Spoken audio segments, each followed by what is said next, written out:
Good morning all of you.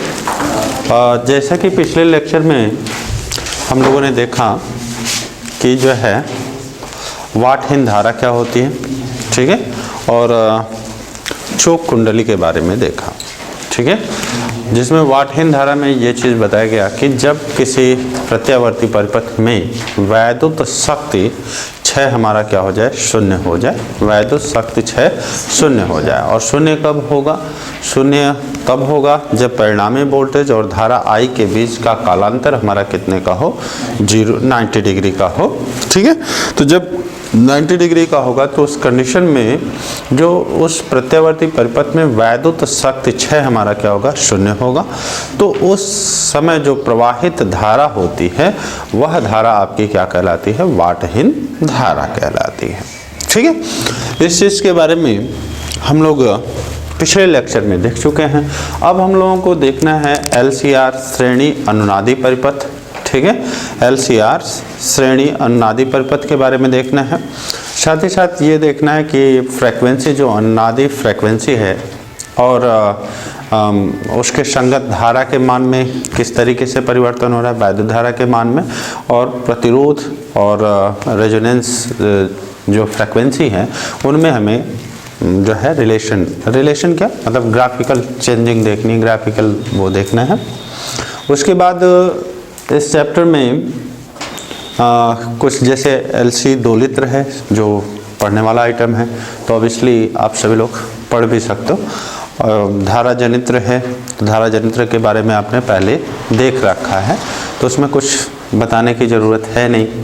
फिर थोड़ा सा ट्रांसफार्मर आता है, तो नेक्स्ट टॉपिक उसके बाद हम लोगों का ट्रांसफार्मर रहेगा, ठीक है। तो सबसे पहले हम लोग स्टार्ट करते हैं LCR श्रेणी अनुनादी परिपथ, ठीक है। तो सबसे पहले अनुनादी परिपथ क्या है यह जान लें। तो अनुनादी परिपथ में क्या होता है कि यदि हम किसी प्रत्यावर्ती परिपथ पर आरोपित वोल्टेज, ठीक है, वोल्टेज आरोपित वोल्टेज भी और धारा I दोनों अगर समान कला में हों, दोनों में किसी प्रकार का कला में कोई अंतर न हो, तो अगर समान कला में होते हैं ना, तो समान कला में कब होंगे LCR परिपथ में, कब होंगे जबकि धारितीय प्रतिघात जो होगा वह प्रेरण प्रतिघात के क्या होगा, बराबर होगा। तो ऐसे कंडीशन में क्या होगा कि आरोपित वोल्टेज और उसमें प्रवाहित धारा दोनों क्या होंगे, समान कला में होंगे, और ऐसे परिपथ को हम लोग क्या कहते हैं, अनुनादी परिपथ कहते हैं, ठीक है।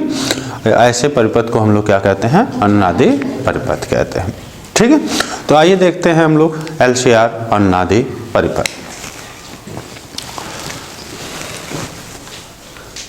LCR श्रेणी अनुनादी परिपथ।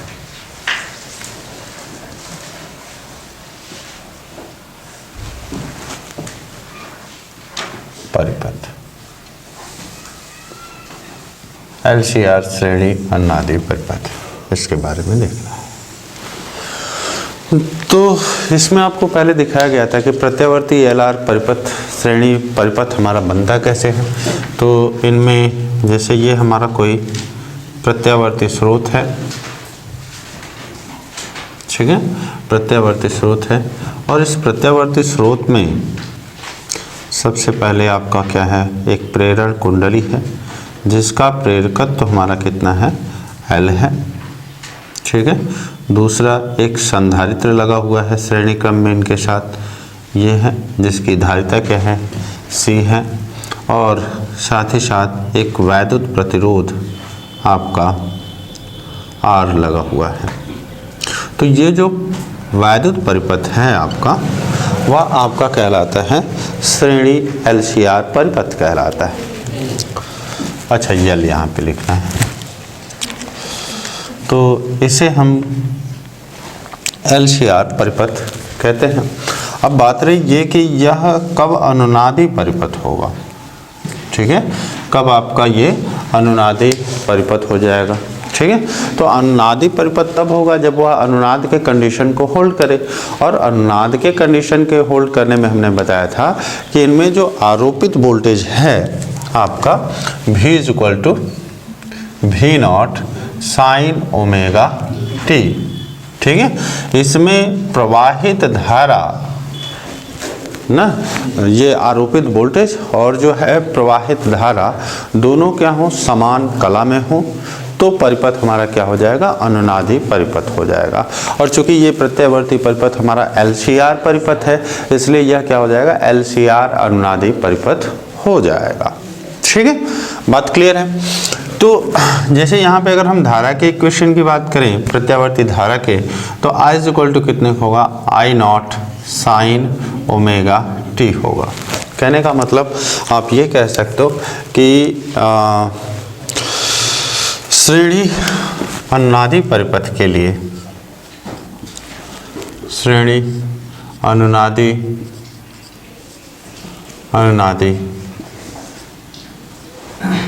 परिपथ के लिए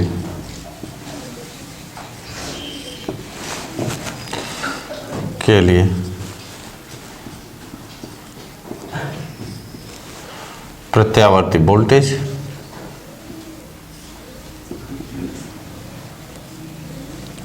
वोल्टेज तथा धारा I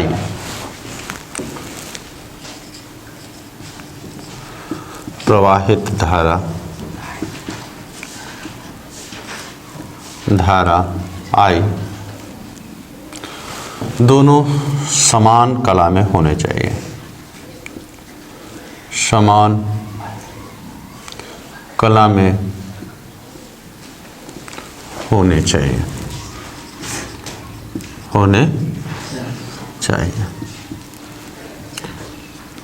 ठीक है। अगर ऐसा है तो वो परिपथ आपका क्या हो जाएगा, अनुनादी परिपथ हो जाएगा। और दोनों समान कला में कब होंगे ना, तो समान कला में तब होंगे जबकि ये LCR परिपथ हमारा कैसा बिहेव करे, वह बिहेव करे शुद्ध वैद्युत प्रतिरोध हो, मतलब इस प्रकार का हो कि इसमें केवल क्या हो, केवल शुद्ध वैद्युत प्रतिरोध हो, शुद्ध वैद्युत प्रतिरोध या ओमीय प्रतिरोध कह लीजिए, वो भी सही रहेगा ना, ओमीय प्रतिरोध हो या चलो ओमीय प्रतिरोध हो। और भैया ऐसा कब होगा, क्योंकि इसमें प्रेरण प्रतिघात भी होगा और जो है आपका धारितीय प्रतिघात होगा, और केवल हमारा वैद्युत प्रतिरोध बचे, ऐसा तभी संभव है जबकि एक्सियल किसके बराबर हो, XC के बराबर हो। ठीक है, एक्सियल हमारा किसके बराबर होना चाहिए, XC के बराबर होना चाहिए। ठीक है, एक्सियल हमारा XC के बराबर होना चाहिए।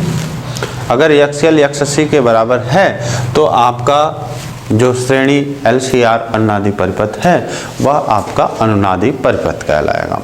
अब ये तो हो गया इनका कंडीशन श्रेणी अनुनादी परिपथ के लिए कि इनका धारितीय प्रतिघात प्रेरण प्रतिघात के क्या होना चाहिए, बराबर होना चाहिए। तो फिर बात आती है कि भाई अनुनादी आवृत्ति का मान कितना होगा, ये भी निकालना जरूरी है। तो जैसे अगर हम यहाँ पे देखें तो एक्सियल का मान जो होता है ओमेगा इंटू L के बराबर होता है, और XC का जो मान होता है वो 1/ओमेगा C होता है। ठीक है, यहाँ से आप ये देखोगे तो यहाँ पे हो जाएगा omega square is equal to 1/LC, ये इतने के होगा। और अगर हम इनका वर्गमूल निकाल लें, दोनों साइड का स्क्वायर रूट निकालें, तो ओमेगा इज इक्वल टू क्या हो जाएगा, under square root of LC हो जाएगा। ठीक है, अब आपको पता है कि जो ओमेगा की वैल्यू होती है वह आपका 2πf के क्या होता है, बराबर होता है, जहां f क्या है, आरोपित वोल्टेज या उसमें प्रवाहित धारा की क्या है, आवृत्ति है, फ्रीक्वेंसी है। ठीक है, तो यहाँ पे आप ओमेगा की जगह पे क्या लिख सकते हो, कि लिख सकते हो 2πf ना इज इक्वल टू कितने के, 1/स्क्वायर रूट ऑफ LC। ठीक है, हो सकता है।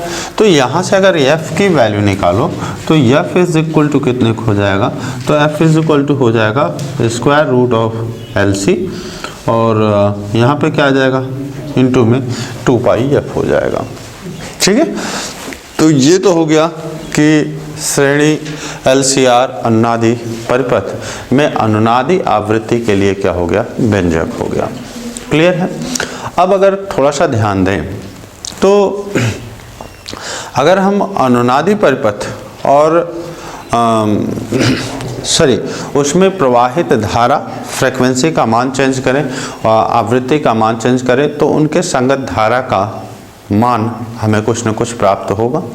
तो अगर उस धारा और फ्रीक्वेंसी में ग्राफ खींचें तो हमें कुछ इस तरीके का वक्र प्राप्त होता है। देखते हैं, ये जैसे हुआ, इधर आपका फ्रीक्वेंसी है, ठीक है, और इधर आपका वैद्युत धारा है I, ठीक है। तो इनिशियली जैसे जैसे आप फ्रीक्वेंसी का मान बढ़ाओगे धारा का मान भी क्या होता है, बढ़ता जाता है, ठीक है। लेकिन देखेंगे क्या कि एक निश्चित मान जब जाएंगे तो एक निश्चित मान पे हम देखेंगे कि धारा का मान हमारा क्या होता है, काफ़ी ज़्यादा बढ़ जाता है, एकाएक क्या हो जाता है, बढ़ जाता है, ठीक है। तो जहाँ पे धारा का मान हमारा क्या हो जा रहा है, बढ़ जा रहा है एकाएक, ठीक है, वही फ्रीक्वेंसी आपकी क्या कहलाती है, अनुनादी फ्रीक्वेंसी कहलाती है, अनुनादी आवृत्ति कहलाती है। और इस स्थिति में जो धारा का मान होता है मैक्सिमम होता है, I मैक्स यही होगा। क्लियर है ना? कहने का मतलब ये है, अगर हम देखें इस ग्राफ में तो ग्राफ में एक निश्चित मान जो F = FR के अलावा चाहे आप फ्रीक्वेंसी का मान कम करें या फ्रीक्वेंसी का मान बढ़ाएं, दोनों ही स्थितियों में क्या होता है कि धारा का मान कम होता है, ठीक है। एक निश्चित मान पर ही धारा का मान मैक्सिमम होगा और वह किस पर होना है, तो अनुनादी आवृत्ति पे होना है। क्लियर है? तो ये चीज़ रहा आपका। फिर उसके बाद इसी में देखा जाता है कि अगर हम क्या करें कि परिपथ की प्रतिबाधा, ठीक है, परिपथ की प्रतिबाधा और जो है अनुनादी आवृत्ति के बीच में ग्राफ खींचें तो हम देखेंगे कि अनुनाद की स्थिति को छोड़ करके शेष उससे पहले या उससे बाद दोनों स्थितियों में आप देखेंगे तो LCR परिपथ की जो प्रतिबाधा होती है, प्रतिबाधा का मान क्या होगा, इंक्रीज करेगा, बढ़ेगा। और अनुनादी फ्रीक्वेंसी पे या अनुनादी आवृत्ति पे जो होते हैं प्रत्यावर्ती परिपथ LCR परिपथ की जो प्रतिबाधा होती है वह मिनिमम होती है, सबसे कम होती है। और वह मान कितने के बराबर होता है, तो वह मान जो है LCR परिपथ में वैद्युत प्रतिरोध के क्या होता है, बराबर होता है। मतलब Z मिनिमम हमारा कितने का होगा, तो वो रेजिस्टेंस के क्या होगा, बराबर होगा, ठीक है। कहने का मतलब कि परिपथ की प्रतिबाधा और Z के परिपथ की प्रतिबाधा और फ्रीक्वेंसी के बीच में ग्राफ खींचें, ठीक है। तो इधर आपका फ्रीक्वेंसी है F और इधर आपका है Z, ठीक है। तो इनिशियली जब आपका फ्रीक्वेंसी कम है तो उस समय वैद्युत जो LCR परिपथ की जो अनुनादी आवृत्ति प्रतिबाधा होगा LCR परिपथ का, वह क्या होगा, ज़्यादा होगा, ठीक है। और जैसे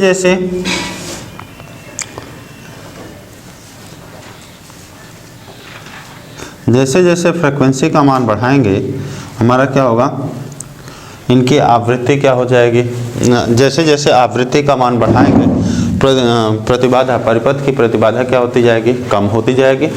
एक निश्चित मान पे देखेंगे तो ये जो एक निश्चित फ्रीक्वेंसी पे F = FR पर, ठीक है, हमारा क्या होगा कि परिपथ का जो वैद्युत प्रतिरोध होता है वो सबसे मिनिमम होता है, Z मिनिमम, ठीक है, जो कि कितने के बराबर होगा, वैद्युत प्रतिरोध R के क्या होता है, बराबर होता है, ठीक है।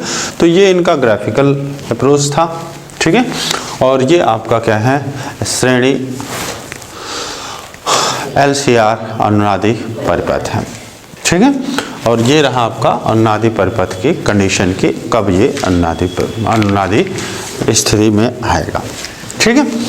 तो अब आगे हम लोग देखते हैं, इसमें आगे हम लोगों का टॉपिक रहेगा जो है ट्रांसफार्मर, ठीक है, ट्रांसफार्मर। अगला नेक्स्ट टॉपिक हम लोगों का ट्रांसफार्मर है। तो आइए हम लोग देखेंगे ट्रांसफार्मर, ठीक है। ऐसा बोर्ड पे चित्र भी आपको दिखाई दे रहा होगा कि हम लोगों को देखना है ट्रांसफार्मर के बारे में, ठीक है, कि ट्रांसफार्मर हमारा है क्या। आइए देखते हैं। तो हम लोगों को देखना है ट्रांसफार्मर, ठीक है, ट्रांसफार्मर के बारे में देखना है। तो सबसे पहला बात आता है कि ट्रांसफार्मर है क्या। तो ट्रांसफार्मर एक प्रकार का वैद्युत उपकरण है। फिर दूसरी बात आती है कि ठीक है वैद्युत उपकरण है तो इसका काम क्या है। तो इसका काम है, ठीक है, इसके दो तरीके से काम करता है। पहला काम ये करता है कि उच्च विभव वाले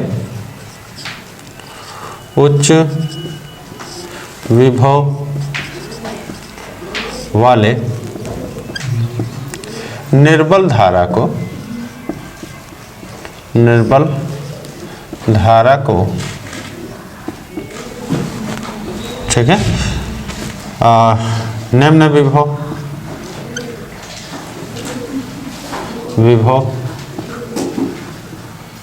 की प्रबल धारा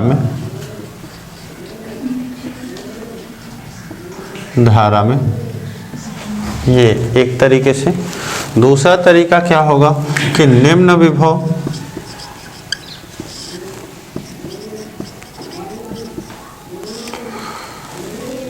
की प्रबल धारा को उच्च विभव की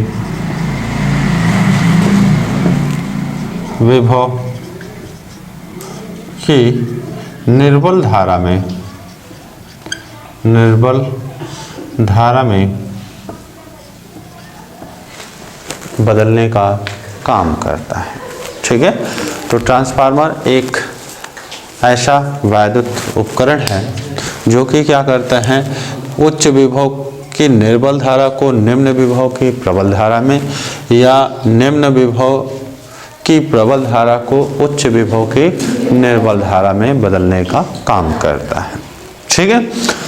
फिर ये किसके सिद्धांत पर काम करते हैं, तो ये अन्योन्य प्रेरण के सिद्धांत पर काम करते हैं। मतलब ट्रांसफार्मर जो है वो आपका अन्योन्य प्रेरण, ठीक है, अन्योन्य प्रेरण के सिद्धांत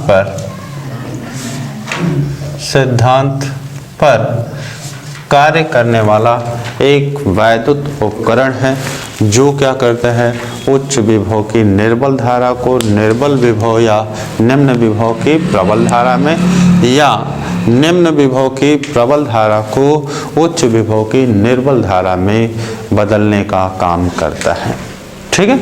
इसमें जो पहले प्रकार का यहाँ पे जो हमने फर्स्ट टाइप का ट्रांसफार्मर लिखा है वर्किंग के आधार पर, तो यहाँ पे आप देख रहे हो कि उच्च विभव को किस में बदल रहा है, निम्न विभव में बदल रहा है ना, निम्न विभव में बदल रहा है। मतलब उसका विभव का मान क्या कर रहा है, घटा दे रहा है ना, घटा दे रहे हैं। इसलिए इस ट्रांसफार्मर को हम अपचाई ट्रांसफार्मर कहेंगे, स्टेप डाउन जिसको बोलते हैं, ठीक है। तो ये जो पहला प्रकार इसमें आएगा वह हमारा क्या होगा, अपचाई ट्रांसफार्मर में होगा, क्लियर। दूसरे प्रकार में देखा जाए, इनके दूसरे प्रकार में, तो दूसरे प्रकार में ये निम्न विभव को किस में चेंज कर रहा है, उच्च विभव में चेंज कर रहा है। मतलब पोटेंशियल में क्या कर रहा है, अप कर दे रहा है ना, पोटेंशियल में वृद्धि कर दे रहा है और वृद्धि कर दे रहा है, इसलिए इसे हम क्या कहेंगे, उच्चाई ट्रांसफार्मर कहेंगे। ये दूसरे प्रकार का हुआ, ठीक है। तो ट्रांसफार्मर हमारे दो प्रकार के हुए, एक उच्चाई ट्रांसफार्मर और एक अपचाई ट्रांसफार्मर, इनके वर्किंग के आधार पर, ठीक है। अब होता क्या है कि उच्चाई ट्रांसफार्मर या अपचाई ट्रांसफार्मर हम बनाते कैसे हैं ना। तो अगर हम देखेंगे उच्चाई ट्रांसफार्मर में, तो उच्चाई ट्रांसफार्मर में ये आपका ऊपर वाला जो है वो प्राथमिक कुंडली है जिसे कि हम वैद्युत स्रोत से जोड़ रहे हैं ना, और दूसरा जो है जहाँ पे हमें आउटपुट देना है वहाँ पे ये दूसरा कॉइल है, ठीक है। तो अगर हमारा क्या हो जाए कि ट्रांसफार्मर का जो प्राथमिक कुंडली है वह मोटे तारों की और कम फेरों की हो, और जो दूसरी कुंडली है वह पतले पतले तारों के अधिक फेरों की हो, द्वितीय कुंडली, तो वह ट्रांसफार्मर आपका क्या हो जाएगा, ऊंचाई ट्रांसफार्मर हो जाएगा। और इसका ठीक उल्टा करेंगे तो वह क्या हो जाएगा, अपचाई ट्रांसफार्मर हो जाएगा। मतलब ऊपर पतले पतले तारों की जो है पतले तारों की कई फेरों वाली कुंडली, और नीचे आपका क्या होगा, मोटे तारों की कम फेरों वाली कुंडली। अगर हम वो करें, मतलब द्वितीय कुंडली इसका फॉर्मेशन करें, तो हमारा ये जो ट्रांसफार्मर होगा वह अपचाई ट्रांसफार्मर के तरीके बिहेव करेगा। क्लियर है। अब आगे एक चीज़ ध्यान रखेंगे कि जो ट्रांसफार्मर का यूज होता है वो स्पेशली जो है क्या होता है, प्रत्यावर्ती धारा में ही यूज होता है, डीसी करंट में इनका यूज नहीं होता है। ठीक है, आगे बढ़ते हैं। तो ट्रांसफार्मर में आगे देखा जाए तो इनकी रचना, ठीक है, तो इनकी रचना में होता क्या है कि लोहे की, नर्म लोहे की पतली पतली पत्तियां होती हैं, जिनको एक दूसरे की तरफ, एक दूसरे पर जो है के ऊपर रख करके या पटलित करके हम उसे क्या करते हैं, ट्रांसफार्मर की क्रोड बनाते हैं। ठीक है, इसके एक तरफ हम क्या करेंगे, मोटे तार की कम फेरों वाली कुंडली, और दूसरी तरफ हम क्या करते हैं कि पतले तार की अधिक फेरों वाली कुंडली, हम इस तरीके से उनको क्या करते हैं, लपेट करके बनाते हैं। ठीक है, अब बात ये आई कि भाई ये लपेट करके हमने ट्रांसफार्मर तो बना लिया ना। अब आगे देखा जाए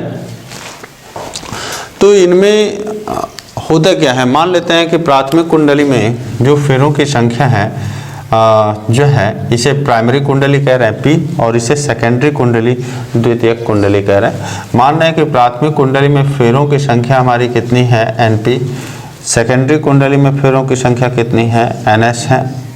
ठीक है, सेकेंडरी कुंडली में फेरों की संख्या NS है। और जब इसे प्रत्यावर्ती वैद्युत स्रोत से जब हम जोड़ेंगे, तो जब प्रत्यावर्ती वैद्युत स्रोत से जोड़ते हैं तो प्रत्यावर्ती धारा का मान जो होता है, एक चक्र में आप देखते हैं कि 2 बार मैक्सिमम मान होता है और 2 बार क्या होता है, शून्य होता है एक साइकिल में। तो यहाँ पे क्या होगा कि बार बार जब वो धारा जो है, धारा का मान लगातार क्या हो रहा है, परिवर्तित हो रहा है। तो लगातार जब परिवर्तित होता है तो कुंडली से बद्ध चुंबकीय फ्लक्स में भी क्या होता है, परिवर्तन होता है। भाई बार बार चुंबकन और विचुंबकन होगा, और जिसके कारण हमारा क्या होगा कि कुंडली से बद्ध चुंबकीय फ्लक्स में परिवर्तन होगा। ठीक है, तब अगर हम देखें कि फैराडे के प्रथम नियम से, तो फैराडे का प्रथम नियम आपका कहता क्या है, फैराडे का प्रथम नियम कहता है कि किसी कुंडली में उत्पन्न प्रेरित विद्युत वाहक बल ना, वह क्या होता है, फ्लक्स परिवर्तन के ऋणात्मक दर के बराबर होता है। यही फैराडे का प्रथम नियम था।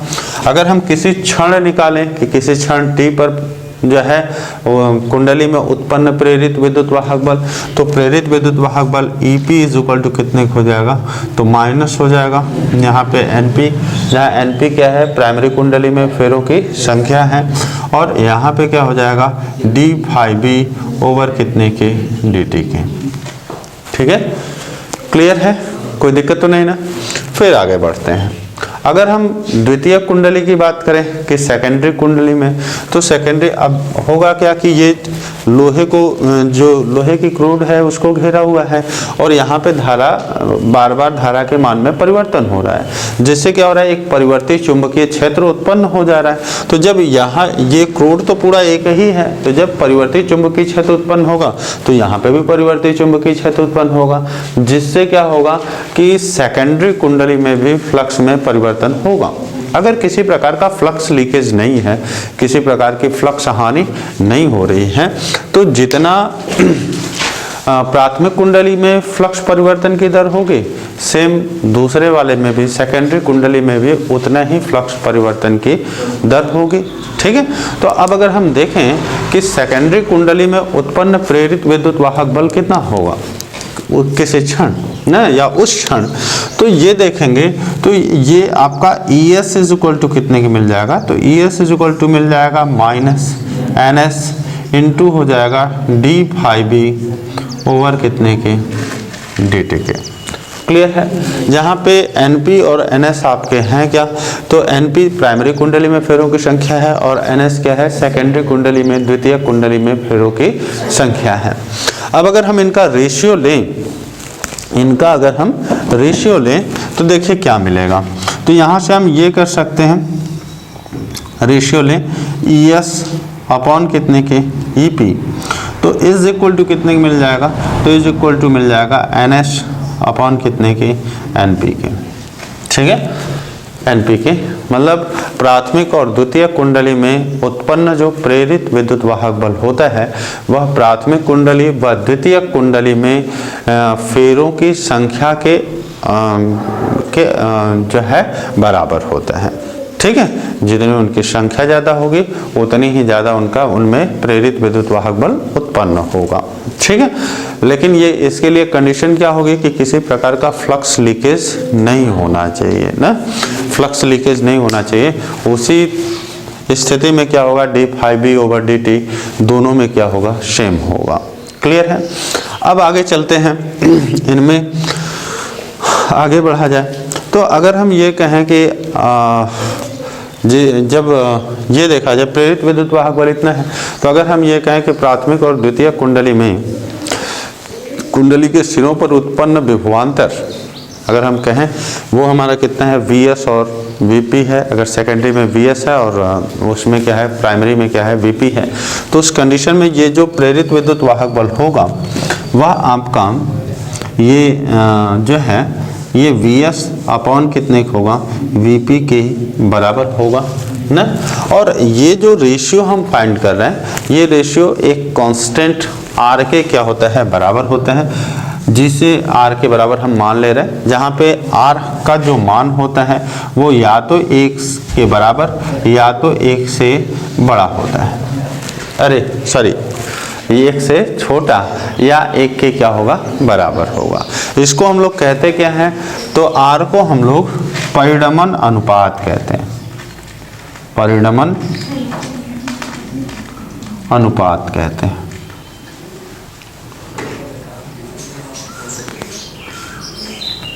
यह हमारा क्या है, परिणमन अनुपात है। क्लियर है। अब आगे अगर हम चलें तो यहाँ पे देखें कि अगर किसी प्रकार का उसमें औसत शक्ति क्षय नहीं हो रहा, मतलब हमारा जो ट्रांसफार्मर है वो 100% एकदम प्योर है, इसमें मतलब इसकी एफिशिएंसी हमारी एकदम 100% है ना। तो एफिशिएंसी 100% होगी तो उस क्षण हमारा किसी प्रकार का शक्ति क्षय नहीं होगा, और शक्ति क्षय नहीं होगा तो उस स्थिति में क्या होगा कि प्राथमिक कुंडली में शक्ति अगर देखा जाए तो ये आप देख सकते हो कि VS इंटू कितने का होगा, IS ना, या ये कह लीजिए VP into IP is equal to कितने का होगा, VS इंटू कितने के, IS के होगा। और यहाँ से आप देखोगे तो इसे आप ऐसे लिख सकते हो कि IP अपॉन कितने के, IS इज इक्वल टू कितने हो जाएगा, VS अपॉन कितने के, VP के। निकाले, कोई दिक्कत तो नहीं ना। तो यहाँ से अगर आप देखोगे तो VS अपॉन VP का मान आपने यहाँ पे निकाला है, वही मान यहाँ पे सब्स्टिट्यूट कर दीजिए, रख दीजिए।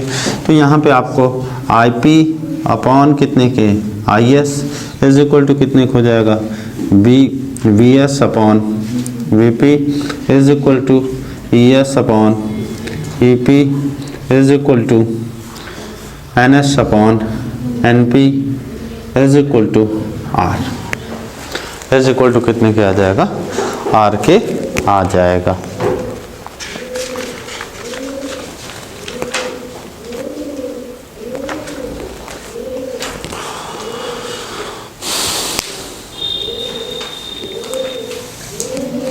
ठीक है। अच्छा, अभी जस्ट हम लोग बात कर रहे थे कि इनकी दक्षता की ना, तो दक्षता का यहाँ से सीधा सा मतलब यह है कि इनका औसत शक्ति क्षय हमारा क्या हो, बिल्कुल शून्य हो। ठीक है, तो वह जो है हमारा क्या कहलाएगा, उसकी एफिशिएंसी क्या कहलाएगी, 100% हो जाएगी। और इनकी दक्षता को हम किससे प्रदर्शित करते हैं, तो इनकी दक्षता को हम ईटा से प्रदर्शित करते हैं। हाँ, इनकी दक्षता को हम क्या कहते हैं, ईटा से प्रदर्शित करते हैं।